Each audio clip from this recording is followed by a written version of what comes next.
My focus this year is to look for First World War documentaries for the anniversary. So we have bought 15 hours so far, but I'm looking for like 5 or 10, some more hours to fill my schedule.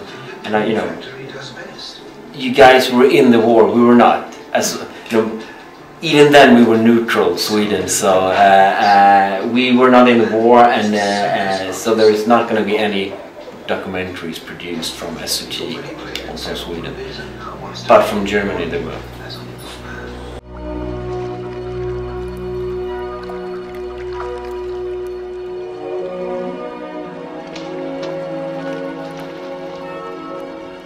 The highlight of the market, I think, of the buys, the recent buys from the ORF, I think the Danube series was #1 because we just ran it, broadcast it, and it made very well received.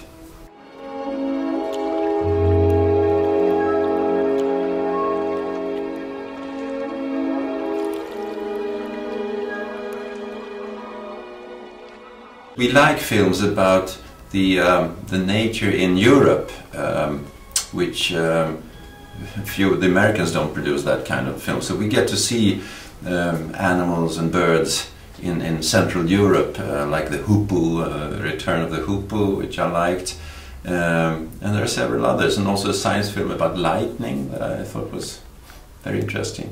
Well, I've just finished a fantastic documentary, I must say, on Planet Sparrow, which is, for us, is very new, because generally wildlife has been concentrating on the big fives and, you know, the usual big animals of Africa.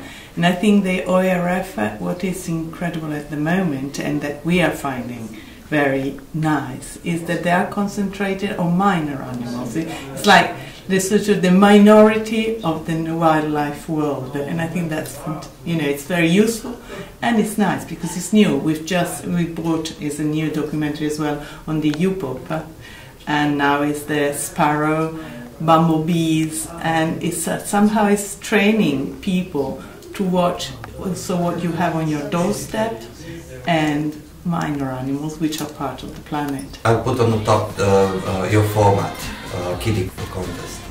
The other things I know for the children, you are running all seriously the same kind of programming for years and years, and it goes very well for the ORF.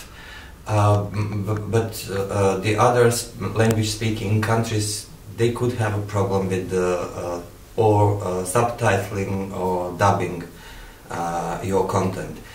When you have some shows which are like making something with your hands, then you can't subtitle it because you actually can't see what's going on the screen because of the subtitles.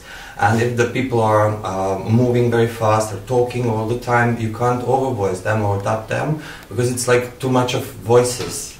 You know, so some mixture between, you know, would be very nice. But I'll stick to kiddie content. I'm always talking to them with people from ORF about Chechen power, because I think it's something that is excellent, you know, and unfortunately it's just few episodes, and I cross my fingers that one day you will finish the whole series. The situation is that we're facing a concentration of I would say money and power, and a few players are getting ever stronger, and they are capable of sort of controlling the most attractive programs. And if we don't get together, the public service companies, if we don't meet and discuss and establish cooperation, I think we might be facing a situation where the most attractive films and programs will not be available to us until after a long period, maybe even 2 years. First task is of course to find good films and to buy them. But also for me, I think it's important that we go here to sort of maintain and strengthen the contacts with our colleagues. We have, I think, between Germans and Austrians and Swedes, we have quite similar way of viewing. We are dealing with certain problems like any other public television in Europe. You know, so it's not only money problem; it's a content problem as well. When you have the whole Europe, which is just like in depression, you know, no one is actually happy. You know, everyone is waiting like for the springtime, for the sun, and most of programs you can acquire. It's always like, you know, so it's dark gray, you know, and we need something what is cheerful.